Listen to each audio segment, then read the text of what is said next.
हनुमान् श्रीपदो वायुपुत्रो रुद्रो नघोजरः अमृत्यवीरवीरश्च ग्रामवासो जनाश्रयः धनदो निर्गुणः शूरो वीरो निधिपतिर्मुनिः पिङ्गाक्षो वरदो वाग्मी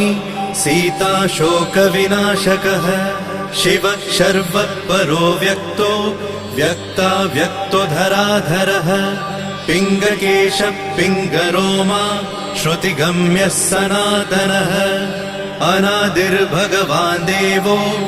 विश्वहेतुर्जनाश्रयः आरोग्यकर्ता विश्वेशो विश्वनाथो हरीश्वरः भर्गो रामो रामभक्तः कल्याणप्रकृतिस्थिरः विश्वम्भरो विश्वमूर्तिर्